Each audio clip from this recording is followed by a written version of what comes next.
गुरुर्ब्रह्मा गुरुर्विष्णू गुरुर्देव महेश्वरा सद्गुरु साक्षात परब्रह्म तस्मै श्री सद्गुरुवे नमः। जय जय रघुवीर समर्थ।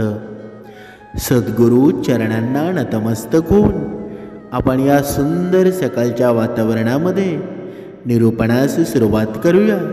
माईबाप सज्जनांचं स्वागत आहे।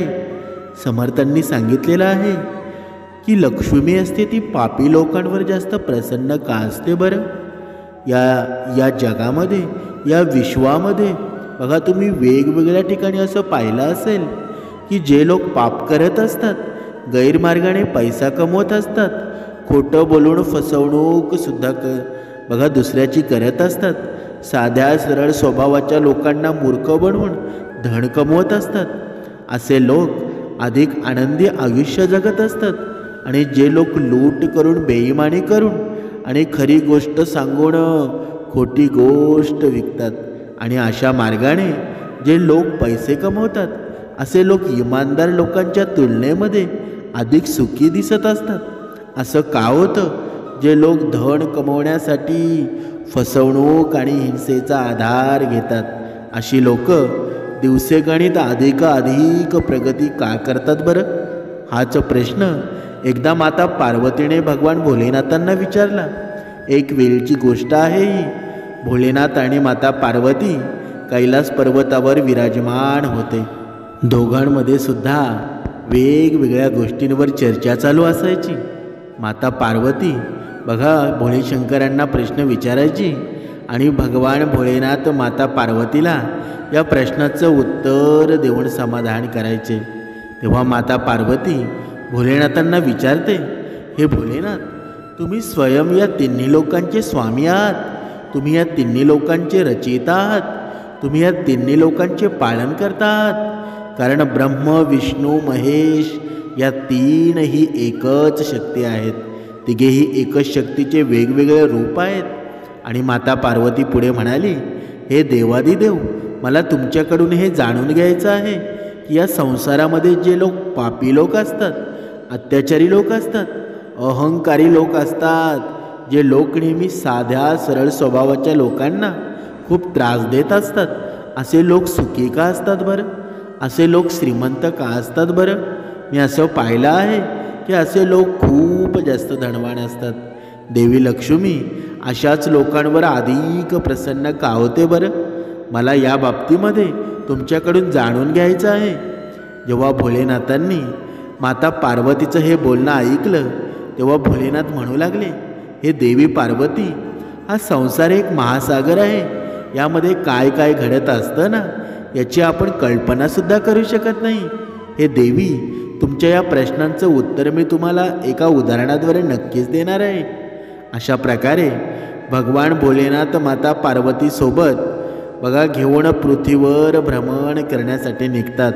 भगवान भोलेनाथ पुढे म्हणतात, हे देवी पार्वती, तुमच्या प्रश्नांची उत्तरं आपल्या या प्रवासामध्ये लपलेली आहेत। आता भगवान भोलेनाथ आणि माता पार्वती यांनी त्यांच्या वेषांतर केलं, म्हणजे बघा वेगळ्या रूपामध्ये ते दोघे झाले आणि दोघेही एक गरीब ब्राह्मण आणि ब्राह्मणी बनले व एका जंगलाच्या मार्गाने ते पायी पुढे पुढे चालले होते।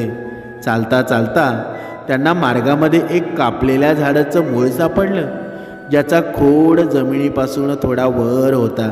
भगवान भोलेनाथ आणि माता पार्वती पुढे पुढे चालत होते व त्यांना चालता चालता आता अंधार झाला होता। अंधार असल्यामुळं भोलेनाथांना त्या झाडाचं ते खोड दिसलं नाही आणि भोलेनाथांचा पाय त्या खोडाला लागला आणि जसं त्यांना ठेस लागली, भगवान भोलेनाथ समोर पडले। ही भगवान भोलेनाथांची लीलाच समजायला हवी। भोलेनाथ जेव्हा जमिनीवर पडले आणि जेव्हा त्यांच्या पायातून रक्ताची धार वाहू लागली ना, तेव्हा हा सर्व प्रकार पाहून माता पार्वती प्रचंड घाबरली। माता पार्वतीनं लगेचच तिच्या साडीचा एक तुकडा पाडला व माता पार्वतीनं त्या तुकड्याचे भगवान भोलेनाथांच्या पायाला पट्टी करायला सुरुवात केली। जेव्हा साडीची पट्टी माता पार्वतीने भगवान भोलेनाथांच्या पायाला बांधली आणि जेव्हा भगवान भोलेनाथ उभे राहिले तेव्हा भोलेनाथ त्या झाडाच्या खोडाला पाहून म्हणू लागले, हे तुटलेल्या झाडाच्या खोडा, तू खूप मोठा हो, तुझी उंची या जंगलातील सर्व वृक्षांपेक्षा अधिक असेल, तुझं सौंदर्य या सर्व वृक्षांपेक्षा अधिक असेल, या वृक्षांमध्ये तू सर्वात मोठा वृक्ष म्हणावेला जाशील. भगवान भोलेनाथांनी त्या तुटलेल्या खोडाला शाप देण्याऐवजी त्याला आशीर्वाद दिला आणि भगवान भोलेनाथांच्या या वागणुकीमुळे माता पार्वती खूपच नाराज झाली.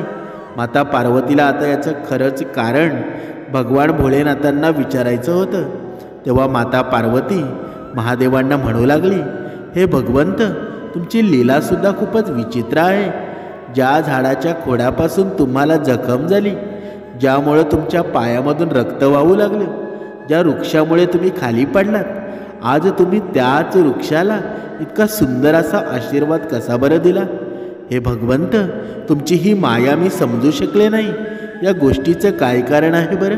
माता पार्वतीला अत्यंत व्यवस्थित पाहून भगवान भोलेनाथ म्हणू लागले, हे पार्वती, वेळ आल्यावर तुम्हाला या गोष्टीचं उत्तर मी नक्कीच देणार आहे. आपोआप तुम्हाला मिळूनसुद्धा जाईल. आता तुम्ही कैलास पर्वतावर चला. सर्वांचं लक्ष असू द्या. आपण जे सार पाहत आहोत ना, ते म्हणजे पापी लोकांवर माता लक्ष्मी प्रसन्न का होते बरं? बघा, हा प्रश्न आहे ना, त्याचं उत्तर आपल्याला या पूर्ण निरूपणामध्ये मिळणार आहे. बघा, पुढे आपण पाहूया. अशा प्रकारे भगवान भोलेनाथ आणि माता पार्वती पृथ्वी लोकांचे भ्रमण करून कैलास पर्वतावर परत येतात व त्यानंतर पुन्हा ते त्यांच्या चर्चामध्ये व्यस्त होतात. परंतु माता पार्वतीच्या मनामध्ये तिच्या प्रश्नाचं उत्तर न मिळाल्यामुळं व्याकुलता निर्माण होत असते. त्या मातेला हे समजत नव्हतं की देवाने असं का केलं असावं. मातेच्या डोक्यामध्ये फक्त हाच प्रश्न उत्पन्न होत होता.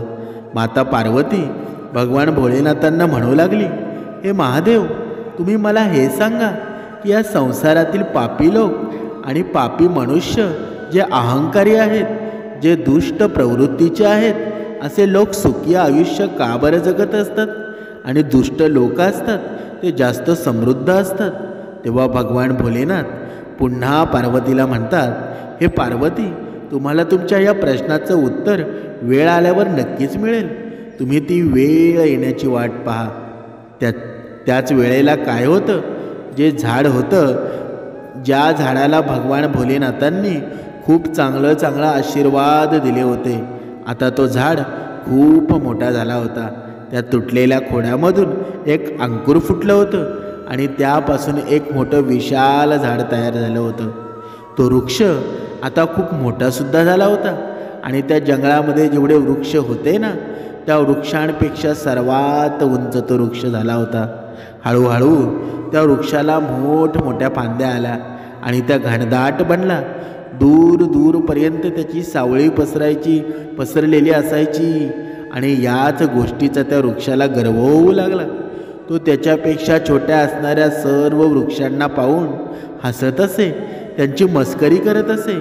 आता त्या वृक्षाच्या घमंडाला सीमा राहिली नव्हती. तो कुठल्याही वृक्षासोबत मिळून बसून राहत नसे आणि स्वतः समोर दुसऱ्याला तो नेहमी कमी समजत असे. पण जो पण व्यक्ती ज्या पण स्वभावाचा असतो, तो त्याचा स्वभाव कधीच बदलत नाही. दुष्ट व्यक्ती कधीच त्याला दुष्टीपणा बदलत नाही. कित्येक वेळेला काही लोक असतात, ते धन बघा प्रतिष्ठा मिळाल्यामुळं गर्वानं भरून जात असतात आणि हे सुद्धा सत्य आहे की हे सर्व सत्य बघा त्या गतीनं नष्टसुद्धा होत असतात. म्हणून अचानक जर कोणाला शक्ती मिळत असेल ना, धन मिळत असेल, तर तो त्याच्या मर्यादेपेक्षा बाहेर जाऊ शकतो. काही लोक असे असतात की त्यांना धनाचा किंवा त्यांच्या पदाचा कधीच अभिमान नसतो.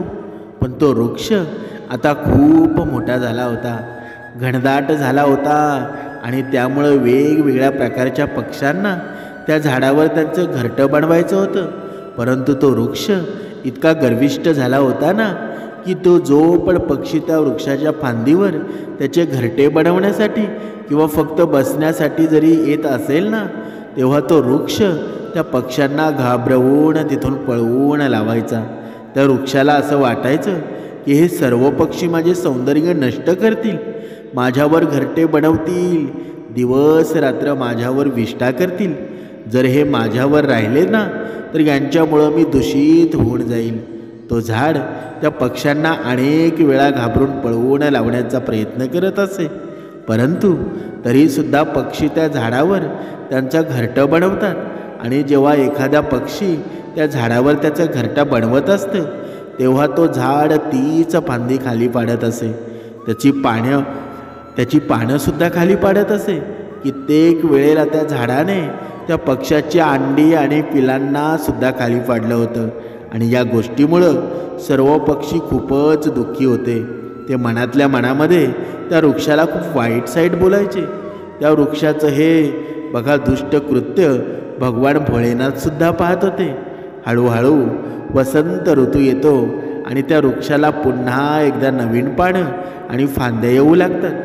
आपल्या सर्वांना हे माहीतच आहे की वसंत ऋतूमध्ये किती सुंदर दिसत असतात. त्यामुळं स्वतःला पाहून त्या वृक्षाचा गर्व 7व्या आसमानामध्ये गेला होता, कारण पूर्ण वनामध्ये त्या वृक्षापेक्षा सुंदर दुसरा कोणीही वृक्ष नव्हता.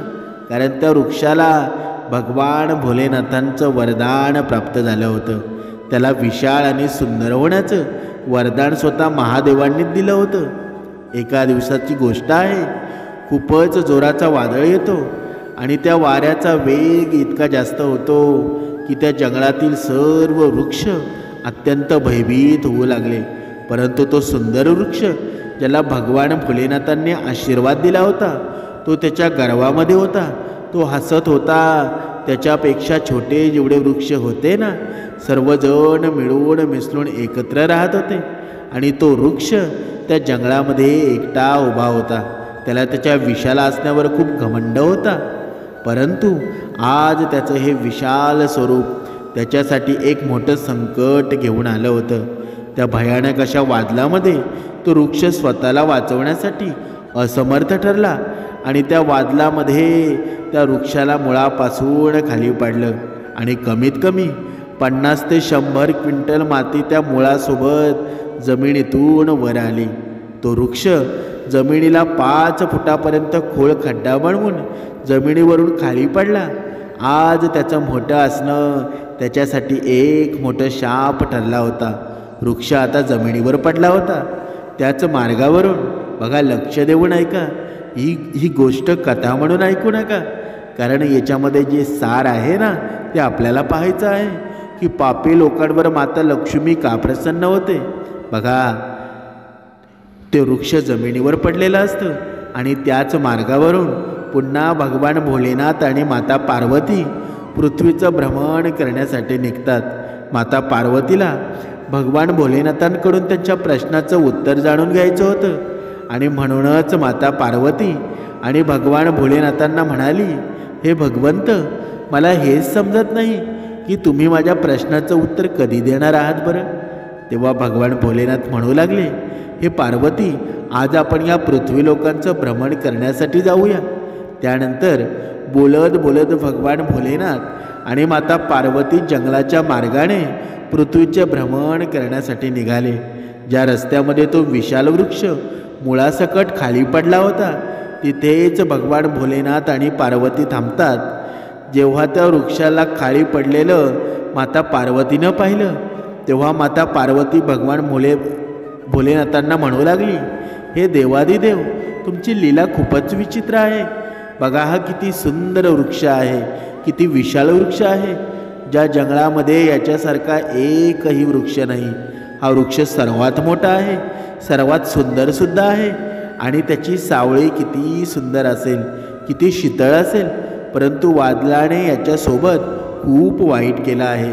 हे भगवंत, तुम्ही पाहताय ना, या वृक्षाला या वादळाचं मुळासकट खाली पाडलं आहे. या गोष्टीचं कारण काय असेल बरं. हे प्रभू, या सुंदर वृक्षाला तुम्ही इतकं अल्पायू का बनवलं, तुम्ही याचा नाश का केला. तेव्हा भगवान भोलेनाथ माता पार्वतीला म्हणू लागले, हे पार्वती, तुम्ही सुद्धा खूपच भोळ्या स्वभावाच्या आहात. तुम्ही जरा लक्ष देऊन पहा, हा तोच झाड आहे ज्या झाडाच्या खोडाला ठेस लागून मी खाली पडलो होतो आणि माझ्या पायातून रक्त वाहत होतं. मी जमिनीवर पडलो होतो, हाच तो वृक्ष आहे. परंतु हे पार्वती, मी त्या वेळेला या वृक्षाला वरदान दिला होता. तुम्हाला तो वरदान आठवतोय का? तेव्हा माता पार्वती म्हणाली, हो प्रभू, मला हे खूपच चांगल्या प्रकारे आठवत आहे. तुम्ही या वृक्षाला विशाळ होण्याचं वरदान दिलं होतं. महादेव पुढे म्हणतात, हे पार्वती, जर त्या वेळेला मी या खोडाला काढण्याचा प्रयत्न केला असता तर माहीत नाही मला किती परिश्रम करावे लागले असते. परंतु तरीसुद्धा मी या वृक्षाला मुळासकट बाहेर काढू शकलो नसतो. या वृक्षाला मुळासकट बाहेर काढण्यासाठी मला अत्यंत कठोर परिश्रम करावा लागला असता, आणि तेव्हा कुठे मी या खोडाला बाहेर काढू शकलो असतो. हा झाड खूपच अत्याचारी आहे आणि अहंकारीसुद्धा आहे, आणि म्हणूनच याचा नाश करणं माझ्यासाठी अत्यंत गरजेचं झालं होतं. हे पार्वती, आणि म्हणूनच मी या वृक्षाला विशाळ होण्याचं वरदान दिला होता. म्हणूनच मी या वृक्षाला म्हणालो होतो की या जंगलामध्ये तू सर्वात मोठा बनशील. हे देवी, तुम्ही पाहताय ना, हा वृक्ष मोठा झाला आणि जंगलातील इतर सर्व वृक्षांपेक्षा हा खूप मोठा झाला आहे, आणि त्याच्या याच अहंकारामुळं त्याला या स्थितीमध्ये पोचवलं आहे. हा जंगलातील सर्व वृक्षांपेक्षा स्वतःला श्रेष्ठ समजू लागला होता. तो कुठल्याही पक्षाला त्याच्यावर घरटे बनवून देत नव्हता. जर एखादा वाटसरू त्याच्या सावळीमध्ये बसण्यासाठी येत असेल तर हा त्याची पानं खाली गाळत असे. अशा प्रकारे हा वृक्ष खूप जास्त अहंकारी झाला होता आणि खूप पापीसुद्धा होता. त्याने त्याच्या आयुष्यामध्ये कुठलंही चांगलं कर्म केलं नाही. आणि लक्षात ठेवा, समर्थांनी सांगितलेलं आहे की जी लोक फक्त नावाने मोठी होतात, ज्यांच्याकडून कोणालाही कोणतेही सुख प्राप्त होत नाही ना, त्यांचं जीवन लोहराच्या त्या पंख्यासारखं होतं, जो श्वास तर घेतो परंतु त्याच्यामध्ये कोणताही जीव नसतो. जी लोक या वृक्षाच्या स्वभावासारखे असतात, जे फक्त स्वतःचे पोट मोठे करण्यासाठी लागलेले असतात, जे इतरांना अपमानित करण्याचे कार्य करतात, अभिमानाने स्वतःसमोर इतरांना कमी समजत असतात, जे फक्त स्वतःवर, स्वतःच्या शरीरावर प्रेम करत असतात, ज्याच्यामध्ये कटुपणा असतो, ज्याच्यामध्ये अशा लोकांचा त्यांचाच अहंकार मारत असतो, असे लोक त्याच वैशिष्ट्यामुळं मारले जातात. जर अशा स्वभावाचा एखादा व्यक्ती खूप मोठा धनाढ्य असेल तर हे अधिक धन त्याला मृत्यूच्या जवळ नेत असतो. माता लक्ष्मी बघा, माता लक्ष्मीसुद्धा अशा लोकांजवळ अधिक वेळ यासाठी असते जेणेकरून ती त्यांचा सर्वनाश करू शकेल. तुम्ही हे पाहिलं असेल की अधिक पैसा असल्यामुळं मनुष्यामध्ये अनेक दुर्गुण येतात. एक मुंगी जेव्हा मरणार असते ना, तेव्हा तिच्या शरीरावर पंख उगवतात. जमिनीवर सरपटणारी मुंगीसुद्धा आकाशामध्ये उडू शकते, आणि तेच तिचं उडणं तिला विनाशाच्या दिशेने घेऊन जात असतं. असं म्हणतात की मोठं होणं सोपं आहे, परंतु मोठेपणानं जगणं आहे ना, ते खूप कठीण असतं. म्हणून समर्थांनी सांगितलेलं आहे, माणसानं खूप मोठं व्हावं. आभाळाला बघा गवसणी गाळावी, पण ते ज्या जमिनीपासून सुरुवात झाली आहे ना, त्या जमिनीला कधीच विसरू नये. पण आजचा तरुण असं करतो का? एवढा मोठा होतो, एवढा मोठा होतो, आकाशापर्यंत भुर्र असं भरारी घेतो, पण मात्र जमिनीवरचे जेव्हा पाय निसटले जातात ना, तेव्हा आकाशामधून भरकन खाली पडतो. परत तो यशस्वी कधीच बनत नाही.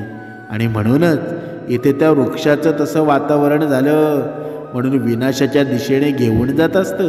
असं म्हणतात की मोठं होणं सोपं आहे, परंतु मोठेपणानं जगणं आहे ना, ते खूप कठीण असतं. बघा पुढे भोलेनाथ बघा म्हणाले, हे देवी, हा वृक्ष आहे ना, जेव्हा एका छोट्या खोडाच्या स्वरूपात होता तेव्हासुद्धा त्याच्यामध्ये बघा क्रूरपणा होता, अहंकार होता. मला पाहूनसुद्धा हा नतमस्तक झाला नाही. जे छोट्या विचारांचे लोक असतात ना, असे लोक मोठे झाल्यानंतर त्यांच्यामध्ये अशाच प्रकारचा अहंकार निर्माण होतो. असे लोक त्यांच्यापेक्षा मोठ्या माणसांचा आदर सन्मान करत नसतात. बघा, ते आदर सन्मान करायला विसरतात. अशा लोकांमध्ये नम्रतेची भावना कधीच नसते. लक्षात ठेवा, जो नतमस्तक होत नाही ना, तो कोणालाही नतमस्तक करू सुद्धा शकत नाही. आणि अहंकाराने जो जगत असतो तो फक्त थोड्या वेळासाठी जगू शकतो. समर्थांनी पुढे सांगितलेलं आहे, ज्या प्रकारे तोंडाच्या आतमध्ये जीभ आणि दात असतात, जेव्हा मनुष्य जन्माला येतो जीभ तेव्हा सुद्धा असते आणि जेव्हा मरतो ना तेव्हा सुद्धा असते. परंतु दात हे जन्माला आल्यानंतर खूप दिवसानंतर येत असतात आणि मृत्यूच्या खूप आधी निघून सुद्धा जातात. बघा, दोघांमध्ये अंतर इतकंच आहे की जिभेच्या मध्ये नम्रतेची भावना असते, तिला नतमस्तक व्हायचं माहीत आहे आणि म्हणूनच ती दीर्घकाळ असते. आणि दातांमध्ये अहंकार असतो आणि म्हणूनच ते उशिरा येऊन सुद्धा लवकर निघून जातात. अशाच प्रकारे ज्या लोकांमध्ये अहंकार असतो त्यांचं जीवन सुद्धा लवकर नष्ट होऊन जातं. भगवान भोलेनाथ पुढे म्हणतात, हे देवी, त्या खोडाला मुळापासून काढण्यासाठी मला थोडे सुद्धा कष्ट घ्यावे लागले नाहीत. मोठा झाल्यानंतर हा झाड स्वतःहून खाली पडला आहे. अशाच प्रकारे जे दुष्ट स्वभावाचे व्यक्ती असतात ना, जे अल्प वेळेसाठी श्रीमंत बनतात, बघा, थोड्या कमी वेळेसाठी श्रीमंत बनतात, थोड्या काळासाठी असे लोक आनंदी बनतात आणि धनाढ्यसुद्धा बनतात. परंतु ज्या वेळेला मी त्यांना धर्माच्या मार्गावर चालण्याची संधी देतो, जर त्या वेळेला ते सुधारले नाहीत ना, त्यांच्यामध्ये सुधारणा झाली नाही, तर हे देवी पार्वती, ज्या प्रकारे या वृक्षाची अवस्था झाली आहे ना, त्याच प्रकारे मी त्या पापी लोकांची सुद्धा अवस्था करत असतो. म्हणून बघा, समर्थांनी सांगितलेलं आहे, देव असतो ना, मनुष्याला दरवेळी वाचवण्याचा प्रयत्न करत असतो. बघा, प्रत्येक वेळी किती जरी मनुष्याकडून चुकी झाली ना, दरवेळेला वाचवण्याचा प्रयत्न करतोच. पण जेव्हा त्याचा पापाचा गाडा भरतो तेव्हा त्याला कोणीही वाचू शकत नाही. जेव्हा काळ येतो ना तेव्हा अहंकाराची राख रांगोळी करून टाकतो. म्हणून समर्थांनी सांगितलेलं आहे, तुमच्याकडे कितीही धन असू द्या, कितीही पैसा असू द्या, कितीही श्रीमंती असू द्या, पण त्याला जेव्हा अहंकार लागतो ना, त्याची राख रांगोळी झाल्याशिवाय राहत नाही. म्हणून तुमच्याकडे पैसा असूनसुद्धा ज्या माणसामध्ये नम्रता असते, ज्या माणसामध्ये दुसऱ्याच्या जीवनामध्ये सुख निर्माण करण्याची क्षमता असते ना, तोच सर्वश्रेष्ठ होतो आणि त्याची संपत्ती शेवटपर्यंत टिकून राहते. म्हणून बघा, त्याच प्रकारे बघा, भगवान भोलेनाथ पार्वतीला म्हणतात, त्या वृक्षाची जशी अवस्था झाली आहे त्याच प्रकारे मी त्या पापी लोकांना सुद्धा अवस्था करत असतो. माता पार्वतीला आता भगवान भोलेनाथांनी सांगितलेलं हे अगदी योग्य प्रकारे समजलं. माता पार्वती म्हणू लागली, हे भगवंत, तुम्ही तिन्ही लोकांचे स्वामी आहात, तुम्ही धन्य आहात, तुमची मायासुद्धा धन्य आहे. मी तर तुमच्या या मायेला समजू शकले नाही. बघा, भगवान भोलेनाथांनी माता पार्वतीला सांगितलं कशा प्रकारे पापी मनुष्य शेवटी सर्वनाशाला प्राप्त होत असतो. आणि रावणाबद्दल सुद्धा तुम्ही ऐकलेलं असेल. बघा, रामायणामध्ये सुंदर वर्णन केलेलं आहे. रावण हा खूप मोठा योद्धा होता, विश्वविजेता होता, त्यानं तिन्ही लोकांवर विजयसुद्धा मिळवला होता. परंतु रावण अधिक काळासाठी जिवंत राहू शकला नाही आणि एके दिवशी तो सुद्धा मृत्यूला प्राप्त झाला. असं म्हणतात की त्या रावणाच्या कुळामध्ये मंदोदरीशिवाय दुसऱ्या कोणीही रडायला उरला नव्हता. जो अहंकाराने भरलेले असतात ना, स्वतःच्या अहंकारासमोर दुसऱ्या कुठल्याही व्यक्तीला ते तुच्छ समजतात, त्यांना नुकसान पोचवत असतात, एखाद्याचं मन दुखवत असतात किंवा कोणाचे काही नुकसान करतात, जे अत्याचार करतात, पाप कर्म करण्यापासून अजिबात घाबरत नाही, स्वतःचे काम करण्यासाठी इतरांचं नुकसान करत असतात, असे लोक असतात ना, त्याच मानवांच्या श्रेणीमध्ये येतात. असे लोक काही वेळासाठी आनंदी तर राहू शकतात, परंतु दीर्घ काळासाठी असे लोक सुखी कधीच राहू शकत नाही. ज्या प्रकारे या वृक्षाचा नाश झाला, ज्या प्रकारे मुळासकट हा वृक्ष जमिनीवर खाली पडला, कोणालाही याचा नाश करण्यासाठी हातसुद्धा लावावा लागला नाही. ठीक त्याच प्रकारे त्या पापी मनुष्याचा सुद्धा नाश होत असतो. भगवान भोलेनाथ पुढे म्हणतात, हे देवी पार्वती, जे देवाचे भक्त असतात, जे धर्माचे पालन करणारे असतात आणि धार्मिक नियमानुसार त्यांचं जीवन जगत असतात, जे कोणालाही दुःख देत नाहीत, दुसऱ्याच्या दुःखामुळे दुःखी होऊन जातात, त्या मनुष्याची त्या प्राण्यांची मी सदैव काळजी घेत असतो. ज्या प्रकारे त्या जंगलामध्ये अन्य वृक्ष आहेत, जे मिळून मिसळून राहत असतात, अशा वृक्षांचे वादळ कधीच नुकसान करू शकत नाही. भगवान भोलेनाथांचं हे बोलणं ऐकल्यानंतर माता पार्वती खूपच प्रसन्न होते आणि माता पार्वती भगवान शंकरांना म्हणू लागते, हे भोलेनाथ, आता मला हे खूप चांगल्या प्रकारे समजलं आहे की पापी लोकांच्या घरी माता लक्ष्मी का राहत असते आणि तुमच्या मायेवर कोणीही मात करू शकत नाही. बघा, समर्थांनी सांगितलेलं आहे या कथेचं तात्पर्य काय. ज्या मनुष्याच्या जीवनामध्ये बघा, आपण कधीतरी मित्र बसलेले असतो, आपलं कुटुंब सर्व बसलेलं असतं आणि कधीतरी चर्चा निघते की हा व्यक्ती आहे, एवढा क्रूर कर्म करतो, एवढा अहंकारी आहे, तरीसुद्धा त्याच्या जीवनामध्ये लक्ष्मी प्राप्त का आहे, त्याला धनाची एवढी पावर का आहे. बघा, आपण कधी विचार करत असतो आणि इकडे आम्ही भक्ती करून सुद्धा आमच्याकडे लक्ष्मी नांदत नाही. बघा, आपल्या प्रत्येकाच्या मनामध्ये हा प्रश्न निर्माण झालेला असतो, पण समर्थांनी त्याचं अचूक उत्तर देऊन बघा, या उदाहरणाद्वारे तुम्हाला समजलंच असेल की पापी लोकांवर लक्ष्मी का प्रसन्न होत असते. कारण लक्ष्मी असते ना, बघा, पापी लोकांना भरपूर हवा असते, भरपूर अहंकारसुद्धा असतो आणि त्या अहंकारामध्ये लक्ष्मी ते उत्तर देत असते, पण ते आपल्याला परमेश्वराची माया समजत नाही, म्हणून आपण दुःखी होऊन जातो. आणि बघा, आणि दुःखाचं कारण असतं ना, तो स्वतः मनुष्यच असतो. म्हणून समर्थांनी सांगितलेलं आहे, तुमच्याकडे कितीही धन कमी असू द्या, पण भक्ती मार्गामध्ये कधीच कमी पडू नका. कारण हा भक्ती मार्ग आहे ना, उपासना आहे, ते तुमच्या जीवनाचं मूळ आहे. जेव्हा तुमच्या जीवनामधून भक्ती मार्ग सुटला जाईल, उपासनेला बघा अडथळा निर्माण होईल, तेव्हा तुम्ही समजून जा की परमेश्वर आपल्या बाजूनं कधीच येऊ शकत नाही.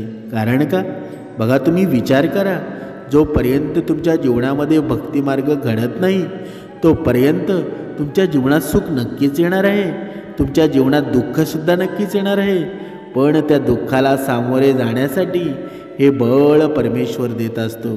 आणि जेव्हा हे बळ परमेश्वर देतो ना, तेव्हा या 100% असणाऱ्या दुःखाचं 10% रूपांतर होतं. म्हणून बघा, आपण कधी म्हणत असतो की माझ्याकडे श्रीमंती नाही, माझ्याकडे पैसा नाही, पण माझ्याकडे एवढं समाधान आहे ना, माझं कुटुंब एवढं सुख समाधानामध्ये राहतं ना, की मी त्याच्यातच बघा धन्य पावलो आहे.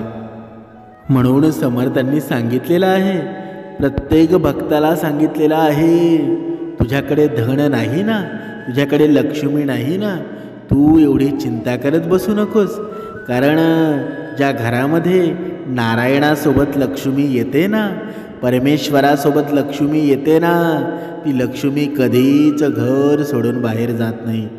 तुला ज्या ठिकाणी जरी श्रीमंती दिसत असेल तिथे फक्त लक्ष्मीच असते, पण लक्ष्मी कायमस्वरूपी कुठे नांदत असते, जिथे नारायण असतो, जिथे परमेश्वर असतो ना, तिथे जर लक्ष्मी नांदली ना, तर त्या घरामध्ये सुख समाधान निर्माण होत असतं. म्हणून जरी कोणाच्या जीवनामध्ये धनसंपत्ती कमी असेल तरी तो विचार करत बसू नका.